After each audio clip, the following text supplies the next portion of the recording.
Hello my lovely students. So आज मैं आपको कराने वाली हूँ क्लास 11th का chapter number 5 that is production function. So आज की वीडियो ये है आपका पार्ट 2। इसमें मैं आपको बाकी टॉपिक्स कराने वाली हूँ। So first topic is product. Product किसे कहा जाता है? देखो, product or output refers to the volume of goods produce by a firm or an industry during a specific period of time. देखो, मैं एक चीज बताती हूँ आपको, जब भी आप पढ़ रहे हो ना, तो पहले आप कोशिश करो 2-3 बात खुद आप रीड आउट करो उसको और खुद समझने की कोशिश करो, तो आपकी हैबिट हो जाएगी, आप किसी पे डिपेंडेंट नहीं रहोगे, आपको खुद ही समझ में आने लग जाएगा। ठीक है, क्या बोल रहा है? प्रोडक्ट, या फिर देखो आपसे पूछा जाए प्रोडक्ट या फिर आउटपुट, एक ही बात है। ठीक है, वो वॉल्यूम है, वो गुड्स की वॉल्यूम है जो आपको प्रोड्यूस करने हैं, जो फर्म को प्रोड्यूस करने हैं, जो इंडस्ट्री को प्रोड्यूस करने हैं एक स्पेसिफिक टाइम पीरियड के लिए। ठीक है, फॉर एग्जाम्पल एक साल में आपको इतनी यूनिट्स प्रोड्यूस करनी है किसी भी प्रोडक्ट की, जो भी आपका बिजनेस है। ठीक है, वो होता है प्रोडक्ट। ठीक है, प्रोडक्ट आप ऑलरेडी जानते हो। टाइप ऑफ प्रोडक्ट, बेसिकली बेटा 3 तरह के प्रोडक्ट होते हैं: total product, average product and marginal product. Total product, it refers to total quantity of goods produce by a firm during a given period of time with given number of input. Total क्या कह रहा है ये? Total quantity, goods की total quantity जितनी produce हुई है। ठीक है, फर्म ने जितना भी टाइम उसे दिया गया, 4 महीने, 5 महीने, 1 साल, और जितने उसके पास इनपुट्स हैं, उन इनपुट्स का यूज करके जो उसने प्रोडक्शन किया है, टोटल अमाउंट ऑफ क्वांटिटी बनाई है गुड्स की, हमारा टोटल प्रोडक्ट कहलाता है। टोटल प्रोडक्ट को हम और क्या कहते हैं? It is also known as total physical product, TPP, और टोटल रिटर्न और टोटल आउटपुट। ध्यान रखना, किसी भी नाम से आए, बात हमारी टोटल प्रोडक्ट की हो रही है। एग्जाम्पल की बात करें, if 10 labours produce 60 kg of rice then total product is 60 kg। भाई 10 लेबर लगी हुई है फर्म में और उन्होंने total 60 kg of rice produce किया। टोटल बात, हम ये नहीं कह रहे एक एक करके बताओ भाई राम श्याम ने, सबने अलग अलग 10 जो लेबर है बताओ कितना कितना प्रोड्यूस किया, नहीं, टोटल की बात कर रहे हैं। भाई 10 लेबर लग रही थी, 10 की 10 ने टोटल बताओ कितना प्रोडक्शन किया, 60 kg राइस का प्रोडक्शन किया। तो टोटल प्रोडक्ट क्या हुआ हमारा? 60 kg। सुनते चलना, टफ लगता है लोगों को, बच्चों को, क्यों? क्योंकि उनका कॉन्सेप्ट क्लियर नहीं होता। बहुत ईजी है, माइक्रो इकोनॉमिक्स बहुत ईजी है, समझते चलो हो जाएगा। सेकेंड, अगर हम बात करें एवरेज प्रोडक्ट की, एवरेज प्रोडक्ट बताओ गिवन टाइम पीरियड पे कि एवरेज प्रोडक्ट कितने प्रोडक्शन हुआ है। It refers to output per unit of variable input. It is known as average physical product और एवरेज रिटर्न। ये बहुत जरूरी है, क्वेश्चन घुमा के पूछ लेगा, आप बोलोगे हमने पढ़ा तो एवरेज प्रोडक्ट है, ये कहाँ से आ गया? तो एवरेज फिजिकल प्रोडक्ट से भी नाम आ सकता है और एवरेज रिटर्न से भी। अब एग्जाम्पल के साथ समझ लो, if TP is 60 kg of rice, आपने पढ़ के आए हो कि अगर टीपी हमारा कितना है 60 kg of rice produce by 10 labour, then average product will be 6 kg। क्यों भाई? कैसे पता चला हमें ये? हमारे पास टीपी था 60, हमें एवरेज निकालना है, 10 लेबर ने इनको किया है, तो divide by 10, 60 kg rice production हुआ है और 10 लेबर ने किया है, हम क्या निकाल रहे हैं? Average product. तो 60 को 10 से डिवाइड कर दोगे तो आंसर आ जाएगा 6 kg, कि एक लेबर ने 6 kg राइस को प्रोड्यूस किया है। एवरेज की बात कर रहे हैं, ऐसे निकालेंगे हम एवरेज प्रोडक्ट का। फॉर्मूला क्या होता है? टोटल प्रोडक्ट मतलब TP upon unit of variable factor. भाई कितनी लेबर लगी हुई है उससे डिवाइड कर दो, आपका एवरेज प्रोडक्ट निकल के आ जाएगा। थर्ड बात करते हैं मार्जिनल प्रोडक्ट क्या होता है। देखो, मार्जिनल प्रोडक्ट का जब बात आएगी तो ध्यान रखना एडिशनल यूनिट की बात कर रहे हैं, हमेशा एडिशनल यूनिट की बात की जाएगी। It refers to addition to total product when one more unit of variable factor is employed. Example के साथ समझ में आएगा, पहले ये जान लो इसको कहा क्या जाता है। It is also known as marginal physical product and marginal return. ध्यान रखना। एग्जाम्पल, अब देखो हम बात कर रहे हैं भाई 10 लेबर ने 60 kg राइस को प्रोड्यूस किया, अब 11 लेबर ने 67 kg ऑफ राइस प्रोड्यूस किया। ठीक है, 10 लेबर ने 60 केजी राइस प्रोड्यूस किया, ठीक है। बट अगर 11 लेबर 67 केजी प्रोड्यूस कर रही है तो क्या कितना केजी अपन हमें पता चलेगा कि मार्जिनल प्रोडक्ट कितना है, 7 केजी। जो एक और एडिशनल एक लेबर जो ऐड हुई है उसने 7 केजी प्रोडक्शन किया है, ठीक है। समझ में आ गया, बहुत इजी है। अब मार्जिनल प्रोडक्ट कैसे निकालते हैं, चेंज इन टोटल प्रोडक्ट। भाई टोटल प्रोडक्ट में चेंज आया है, पहले 10 लेबर थी, ठीक है, मींस पहले प्रोडक्शन कितना हो रहा था 60 केजी, अब प्रोडक्शन कितना हो रहा है 67 KG. Upon change in unit of variable factor, variable factor में भी आया है, पहले 10 लेबर थी अब 11 लेबर है, ठीक है। समझ में आ गया, तो बहुत इजी है। Total product, average product and marginal product. Total product पूरे गिवन टाइम पीरियड में कितना टोटल प्रोडक्शन हुआ है, एवरेज प्रोडक्ट कितना, अगर हम एवरेज निकालें कैसे निकालेंगे, टोटल प्रोडक्ट को डिवाइड कर दो कितने यूनिट ऑफ वेरिएबल्स आपके पास हैं, ठीक है।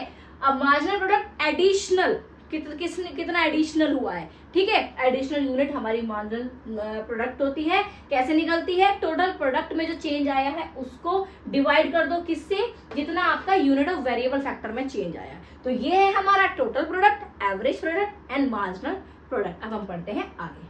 अब मैं आपको समझाने वाली हूँ बेटा law of variable proportion. Law of variable proportion क्या कहता है, देखो basically law of variable proportion state that as we increase quantity of only one input keeping other input fix, total product initially increases at an increasing rate, then at a decreasing rate and finally at negative rate.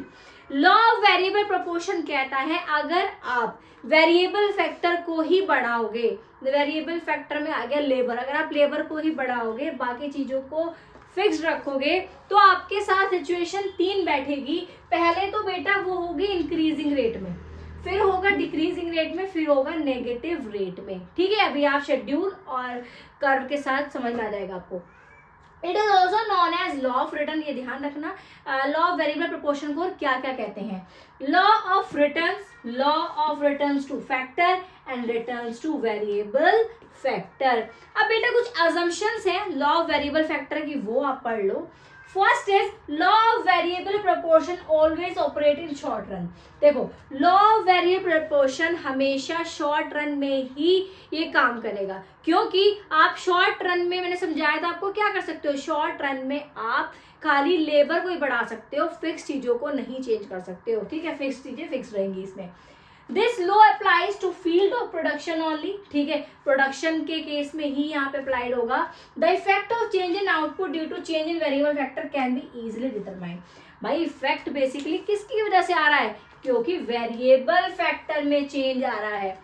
It is assume that all variable factor are equally efficient. Next is the state of technology assume to be constant during the operation of this law, ठीक है। Technology भी change नहीं कर सकते हो, वो भी fix रहेगी, ठीक है। देखो समझ में आ गया, बस आसान शब्दों में सुन लो। लॉ ऑफ वेरिएबल प्रोपोर्शन वो है जो कि हम शॉर्ट रन में, यहाँ शॉर्ट रन में ऑपरेट होता है। इसके अंदर क्या होता है कि अगर आप खाली लेबर बढ़ाओगे तो फिर क्या होगा, अगर खाली लेबर बढ़ाओगे बाकी सब चीजें फिक्स रखोगे तो उसके कारण क्या होगा, पहले तो इंक्रीजिंग फेज आएगा, देन आपका डिक्रीजिंग फेज आएगा, देन लास्ट में आपका आएगा नेगेटिव फेज। वो मैं समझाती हूँ आपको। जैसे कि हमारे पास फिक्स फैक्टर लैंड है, ठीक है, हमारे पास 1 एकड़ जमीन है। वेरिएबल फैक्टर, भाई हमने एक लेबर को हायर कर लिया कि हमारे पास 1 एकड़ जमीन है, हम एक लेबर देखते हैं कितना प्रोडक्शन दे रही है, 10 प्रोडक्शन दे रही है, ठीक है। और माल एमपी कितना हुआ, एमपी भी 10 हुआ, क्योंकि टोटल प्रोडक्शन ही होता है, ठीक है। फिर हमने सोचा कि भाई देखो सबसे पहला फेज मैंने आपको बताया इंक्रीजिंग फेज, तो ये फर्स्ट वाला जो है ना ये हमारा इंक्रीजिंग रेट ऑफ रिटर्न। क्या है बेटा, इंक्रीजिंग रेट ऑफ रिटर्न, सुन लो अब।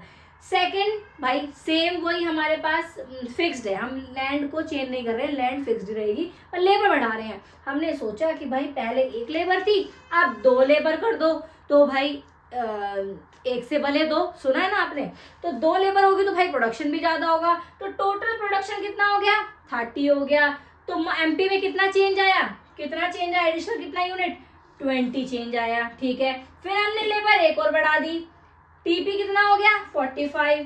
भाई 15 चेंज आया, तो यहाँ पे तो ये इंक्रीजिंग फेज है, ठीक है। और अब यहाँ से शुरू हो रहा है इसका डिमिनिशिंग रेट, हम लेबर बढ़ाते जा रहे हैं। पहले हमने लेबर बढ़ाई तो फिर बहुत अच्छा प्रोडक्शन हुआ, 10 हुआ, 20 हुआ, फिर हमने लेबर बढ़ाई जब, तो भाई प्रोडक्शन घटना शुरू हो गया, 15 हो गया।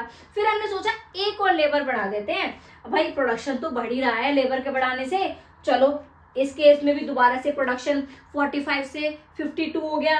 देन बट डिफरेंस कितना आया, कितना चेंज आया, बस 7 का। पहले तो हम तेजी से प्रोडक्शन बढ़ रहा था, लेकिन अब प्रोडक्शन भी तेजी से नहीं बढ़ रहा है।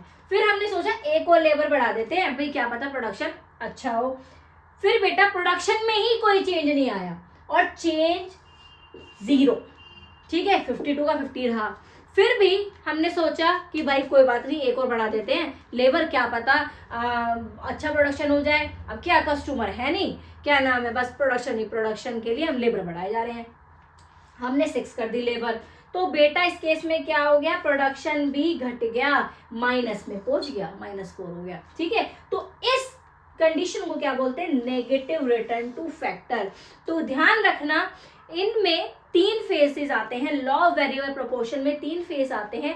First phase is increasing rate of return, second is diminishing rate of return, and third phase is negative return two factor, ठीक है। तो ये 3 फैक्टर हैं जो कि आपके लॉ वेरिएबल प्रोपोर्शन में आते हैं, ठीक है। अब आपने शेड्यूल समझ लिया, इस तरह से आप शेड्यूल बना के आओगे, ठीक है। लैंड आपकी फिक्स रहेगी, एक एक करके आप लेबर बढ़ा देना, ठीक है। तो आपको प्रोडक्शन में पता चल जाएगा कितना चेंज आ रहा है, ठीक है। भाई पहले 10 था, 30 और 45, फिर 52, फिर सेम रहा, फिर नेगेटिव में पहुंच गया, ठीक है। ऐसी एमपी में कितना कितना चेंज आया टोटल प्रोडक्शन में, ठीक है। आई होप आपको ये clearly law of variable proportion समझ में आ गया होगा, ठीक है। ये कुछ पॉइंट है, ये आता है बेटा, क्वेश्चन 100% आता है ये, तो ये ध्यान रखना। आपको अच्छे से नोट्स बनाओ, इसका स्क्रीनशॉट ले लो, नोट डाउन करो, ठीक है। बहुत क्लियरली समझाऊंगी, हर एक टॉपिक आपका अच्छे से आपको समझ में आने वाला है, कहीं आपको प्रॉब्लम नहीं आएगी। सो माय डियर स्टूडेंट्स, अब फेजेस में बता देती हूँ मैं आपको अलग अलग फेजेस में क्या होता है, ठीक है। तो फर्स्ट फेज है, देखो इसके बाद मैं आपको कर्व के थ्रू समझाऊंगी, पहले समझ लो, ठीक है। Phase 1 increasing return to a factor. जब increasing return to a factor, इसमें क्या होता है, जब टीपी इंक्रीज होता है इंक्रीजिंग रेट से, ठीक है। So, in the first phase, every additional variable factor adds more and more to the total output.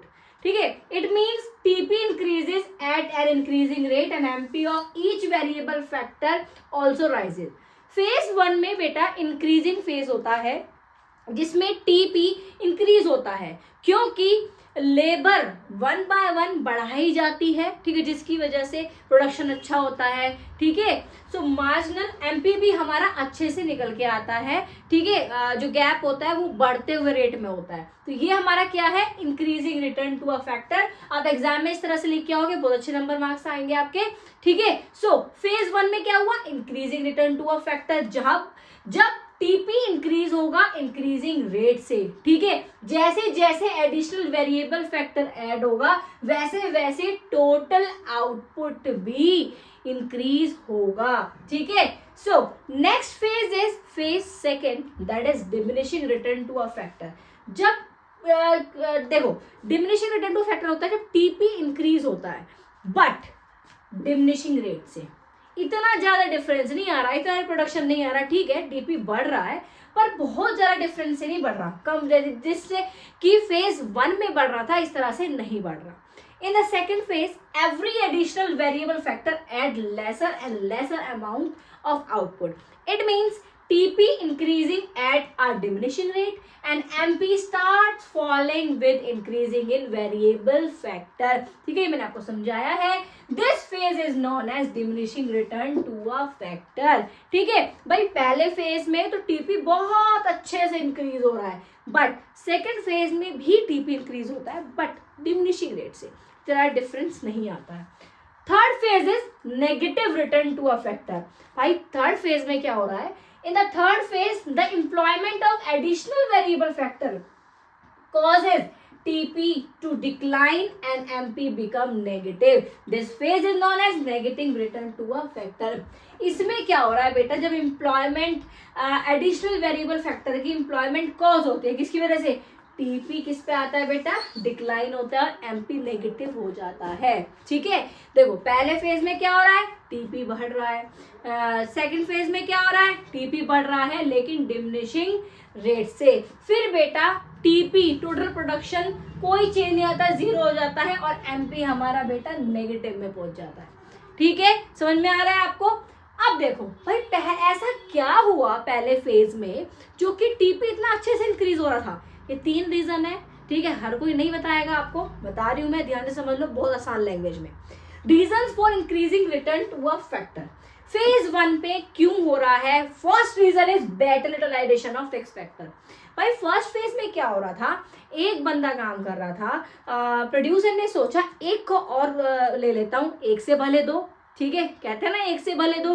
भाई कोई काम है आपके पास, एक जगह एक बंदा कर रहा है, अगर उसी जगह हम दूसरी सोचते हैं कि 2 जने वो काम कर लें तो वो अच्छे से प्रोडक्शन होगा, इसलिए बेटर यूटिलाइजेशन हो रहा है फिक्स फैक्टर का। भाई हमारे फैक्टर जो है फिक्स्ड है और हमने जो लेबर वो एक और ऐड करी है, दोनों मिलकर बहुत अच्छे से काम कर रहे हैं। In the first phase supply of fix factor is too large whereas variable factor are too few. Sorry, here factor is not fully utilized, but when variable factor are increased and combined with fixed factor, then fixed factor is better utilized and output increase at an increasing rate. देखो ध्यान से सुनो, यहाँ पे क्या हो रहा है, here factor is not fully utilized, but when variable factor are increased, जब हमने वेरिएबल फैक्टर को बढ़ाया, लेबर एक और ऐड कर दी, and combined with fix factor, भाई फिक्स फैक्टर के साथ कंबाइन कर दिया, तो फिक्स फैक्टर जो है वो बहुत अच्छे से उसका यूटिलाइजेशन हो रहा है और जिसकी वजह से आउटपुट अच्छा आ रहा है और हमारा इंक्रीज हो रहा है, टोटल प्रोडक्शन इंक्रीज हो रहा है भाई बहुत अच्छे इंक्रीजिंग रेट से। ठीक है, पहला रीजन क्या हुआ, better utilization of fix factor, साथ साथ याद करते चलो। Second is increase efficiency of variable factor. भाई अब क्या हुआ, वेरिएबल फैक्टर की एफिशिएंसी भी इंक्रीज हुई। When variable factors are increase with the fixed factor, there is great corporation and high degree of specialization. As a result variable factor work in an efficient manner. ठीक है भाई, यहाँ पे क्या हो रहा है, जब हमारे वेरिएबल फैक्टर बढ़ रहे हैं, ठीक है, किसके साथ, फिक्स फैक्टर के साथ, सबसे बढ़िया बेहतरीन ग्रेट कॉर्पोरेशन है। ठीक है, जिससे क्या हो रहा है भाई, काम में बहुत ज्यादा स्पेशलाइजेशन आ रही है, एफिशिएंसी इंक्रीज हो रही है भाई वेरिएबल फैक्टर में, तो क्या हो रहा है, हमारा प्रोडक्शन अच्छे से बढ़ेगा। ठीक है, काम में एफिशिएंसी का आने का मतलब है प्रोडक्शन अच्छे से हो रहा है। Third is indivisibility of fix factor. The fixed factors which are combined with variable factor are indivisible. देखो अब इन दोनों को अलग नहीं कर सकते, फिक्स फैक्टर और वेरिएबल फैक्टर एक साथ मिलकर काम कर रहे हैं, बढ़िया तरीके से काम कर रहे हैं, इनको अलग नहीं कर सकते, इंडिविजिबल होते हैं ये। ठीक है, investment is made in an indivisible fix factor, then addition of more and more units improve the utilization of fix factor. जैसे ही क्या होता है, अगर हम एडिशन करते हैं और ज्यादा तो क्या होगा, मोर एंड मोर यूनिट्स निकल के आएंगी और इंप्रूव हमारा होगा, यूटिलाइजेशन होगा फिक्स फैक्टर का बहुत अच्छे से। ठीक है, सो पहला phase increasing return to a factor, जहां पर टीपी इंक्रीजिंग रेट से इंक्रीज होता है टोटल प्रोडक्शन, और ये क्यों होता है, इन 3 रीजन की वजह से, क्योंकि better utilization of fix factor है, increased efficiency of variable factor, and third is indivisibility of fixed factor। अगर आपको एक कॉन्सेप्ट समझ में आ गया, अपनी लैंग्वेज में बनाकर लिख सकते हो मेरे बच्चों आप। ठीक है, बस इंपॉर्टेंट इज ये पॉइंट्स आपको याद होने चाहिए। ठीक है, इन पॉइंट को लिख के आओगे, अंडरलाइन करके आओगे, टीचर अपने आप समझ जाएगा कि हाँ जी बच्चे ने अच्छे से पढ़ा हुआ है। ठीक है, चलो अब आगे पढ़ते हैं। तो बेटा मैं आपको बता देती हूँ reasons for diminishing return to a factor. ठीक है, जो कि हमारा है second phase. So first reason is imperfect substitutes. अब देखो आपने क्या किया, आप लेबर बढ़ाए जा रहे हो, लेबर पे लेबर बढ़ाए जा रहे हो, तो उसकी वजह से इम्परफेक्ट सब्स्टिट्यूट आ गया। क्यों? क्योंकि आपने फिक्स फैक्टर, ठीक है, फिक्स फैक्टर पे ध्यान नहीं दिया। जहां पर फिक्स फैक्टर को बढ़ाना चाहिए था वहां पर भी आप लेबर बढ़ा रहे हो, ठीक है। एक टाइम पीरियड तक ही आप लेबर बढ़ा सकते हो, उसके बाद आपको मशीनरी चेंज करनी पड़ेगी, मशीनरी बढ़ानी पड़ेगी, लैंड बढ़ानी पड़ेगी। पर आप क्या कर रहे हो, आपने सब्स्टिट्यूट कर दिया है, फिक्स फैक्टर को का सब्स्टिट्यूट कर दिया है भाई लेबर ही लेबर बढ़ा रहे हो, तो जिसकी वजह से इम्परफेक्ट सब्स्टिट्यूट है ये, ठीक है। परफेक्ट सब्स्टिट्यूट नहीं है, इम्परफेक्ट सब्स्टिट्यूट है। Diminishing return occurs because fixed and variable factor become imperfect substitute of each other. There is a limit for which they can be substituted with one another. भाई एक limit होती है मेरे बेटा कि आप किसी का सब्स्टिट्यूट एक लिमिट तक ही कर सकते हो, ठीक है। After that limit they become an imperfect substitute which limits to diminishing return. अगर आपने वो लिमिट क्रॉस कर दी तो आपको ये प्रॉब्लम फेस करनी पड़ेगी, ठीक है। इस वजह से पहले फेज में तो आपका टीपी बड़े अच्छे रेट से बढ़ रहा था, लेकिन सेकंड फेज में आपका टीपी इस इम्परफेक्ट सब्स्टिट्यूट की वजह से डिमिनिशिंग रेट से बढ़ रहा है। Next second reason is optimum combination of factor, ठीक है। आपने कॉम्बिनेशन ही बिगाड़ दिया है भाई, जहां पर वेरिएबल बढ़ाने हैं वहां वेरिएबल बढ़ाओ, जहां फिक्स बढ़ाने हैं वहां फिक्स बढ़ाओ। बट आपने क्या करा, फिक्स तो आप बढ़ा नहीं रहे हैं, आप वेरिएबल फैक्टर पे फोकस करके लेबर बढ़ाए जा रहे हो, जिसकी वजह से आपका जो कॉम्बिनेशन है फैक्टर्स का, फिक्स और वेरिएबल का, वो गड़बड़ा गया है, खराब हो गया है। Among the different combinations between variable and fixed factors, there is one optimum utilization at which TP is maximum. After making the optimum use, MP begins to diminishing. भाई एक टाइम पे ही ऑप्टिमम हो सकता है, ठीक है। अब देखो मैं आपको एक बात बता दूं, मैंने आपको एक एग्जांपल बताया है ना, शेड्यूल, इससे पहले भी समझा के आई हूँ कि आपका शेड्यूल जो आपका है, आप लेबर बढ़ा रहे हो, ठीक है, जो आपकी लैंड एकड़ में है वो फिक्स्ड है, उस एग्जाम्पल को ध्यान रखना, ठीक है। अब इसके बाद मैं आपको उसी का ही कर्व बना के दिखाऊंगी, आपको सारा क्लियर हो जाएगा, ठीक है। तो कंफ्यूज मत होना मैम किस लिए बोल रहे हैं, लेबर बढ़ा दी। शेड्यूल में आपको बताया, मैंने समझाया, उसको आप देख लेना, ठीक है। सो इसी वीडियो में है, अभी इसे थोड़ा सा पीछे जाओगे आप तो शेड्यूल समझाया है, और अभी इससे आगे मैं आपको कर्व बताऊंगी, ठीक है, सबसे लास्ट में, ये रीजंस खत्म हो जाए। सो अब आपको डिमिनिशिंग समझ में आ गया कि पहले फेज में तो भाई बहुत अच्छे से टीपी इंक्रीज हो रहा था, वो रीजंस आपको समझ में आ गए। सेकंड फेज में डिमिनिशिंग रेट से टीपी बढ़ रहा है, वो इन दोनों कारण की वजह से। And next and last phase is आपका third phase, reason for negative return to a factor. First is limitation of fix factor. भाई फिक्स फैक्टर की लिमिटेशन हो गई है क्योंकि आपने फिक्स फैक्टर को इग्नोर किया और वेरिएबल फैक्टर पे फोकस किया, आप लेबर बढ़ा रहे हो बट फिक्स फैक्टर को आपने सब्स्टिट्यूट बना दिया। So the negative return applies because some factor are fixed which cannot be increased with increase in variable factor in short run. अब लिमिटेशन है फिक्स फैक्टर की। देखो नेगेटिव रिटर्न तब apply होता है जब जो फैक्टर्स हैं कुछ फिक्स होते हैं, ठीक है, जो कि हम इंक्रीज नहीं कर सकते with increase in variable factor short run में। देखो अब शॉर्ट रन में नेगेटिव इसलिए देता है क्योंकि आपके पास, जैसे मैंने आपको डिफरेंस समझाया है शॉर्ट रन लॉन्ग रन में, शॉर्ट रन में आपका टाइम पीरियड बहुत कम है, ठीक है, जिसके कारण आप अपनी लेबर ही बढ़ा सकते हो, ठीक है, आपके पास कंडीशन ऐसी है कि आप लेबर ही बढ़ा सकते हो, फिक्स फैक्टर नहीं बढ़ा सकते। तो इसलिए फिक्स फैक्टर की लिमिटेशन की वजह से आप negative return to a factor भी फेस करते हो। Second is poor coordination between variable and fix factor. भाई कोऑर्डिनेशन आपने स्टार्टिंग से ही बेकार रखा है वेरिएबल और फिक्स फैक्टर, जिसकी वजह से आप सफर करोगे। When variable factors become too excessive in relation to fixed factor, then they obstruct each other, which lead to poor coordination. As a result, total output falls instead of rising and marginal product become negative. ठीक है, चलो जी। Third is decrease in efficiency of variable factor.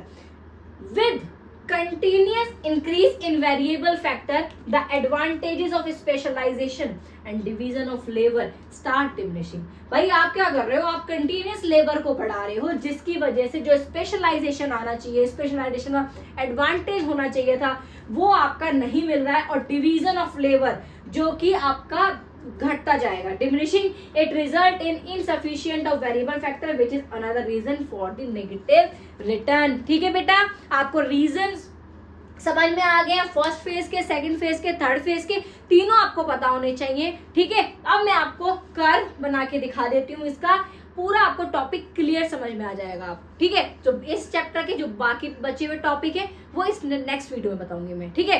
सो ये video curve के साथ हम खत्म करेंगे। चलो मैं आपको कर्व बता देती हूँ, ध्यान से सुनो और इसी को बना के आना, डिट्टो सेम फुल मार्क्स मिलेंगे आपको, ठीक है। चलो तो बेटा मैं आपको टीपी और एमपी का यहाँ पे रिलेशन बता देती हूँ कर्व के साथ। मैंने आपको शेड्यूल समझा दिया, ठीक है, तीनों फेजेस समझा दिए और रीजंस भी समझा दिए। अब एक बार कर्व देख लो। अब मुझे ये बताओ कि इन तीनों फेज में से आपकी समझदारी क्या कहती है कि आप कौन से फेज में रहना पसंद करोगे। फर्स्ट फेज में तो प्रोड्यूसर भाई 30 यूनिट तक जा रहा है, ठीक है भाई, टीपी इंक्रीज हो रहा है इंक्रीजिंग रेट से। सेकेंड फेज में क्या हो रहा है, टीपी अपना मैक्सिमम तक पहुंच गया है, ये हमारा मैक्सिमम पॉइंट है, ठीक है, पूरा यूटिलाइजेशन हो गया है। अब थर्ड फेज में क्या हो रहा है, टीपी भी डिक्रीज हो रहा है और एमपी नेगेटिव पहुंच गया है।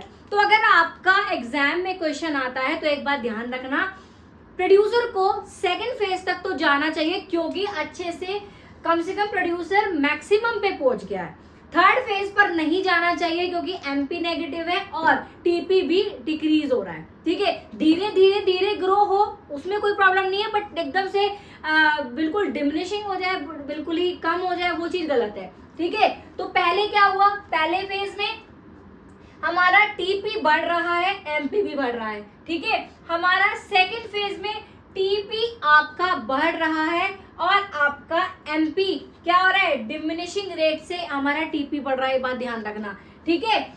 सो एमपी हमारा डिक्रीज हो रहा है। थर्ड फेज में टीपी हमारा भाई 0 है, मतलब हमारा कम होता जा रहा है, ठीक है, और एमपी हमारा नेगेटिव हो गया है बेटा, ठीक है। तो इसको आपको ध्यान रखना, ये हमारा मार्जिनल प्रोडक्ट है, ये हमारा टोटल प्रोडक्ट है, ठीक है। इस तरह से डायग्राम बना के आओ, units of variable factor, law of variable proportion में आपको समझाना है, आपको पूरा का पूरा कंसेप्ट ये, ठीक है।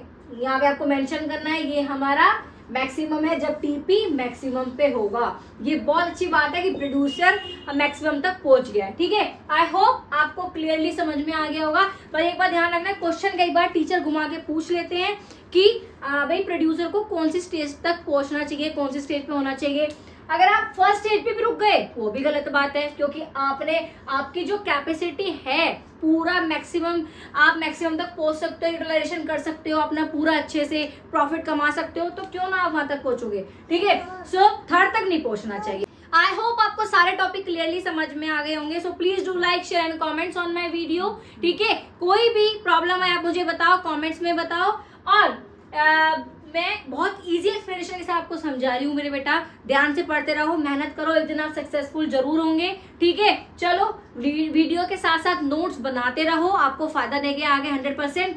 नेक्स्ट वीडियो में बच्चे टॉपिक करेंगे। सो आज के लिए इतना ही। Thank you so much for watching. All the very best for your future, for your exams. Thank you so much.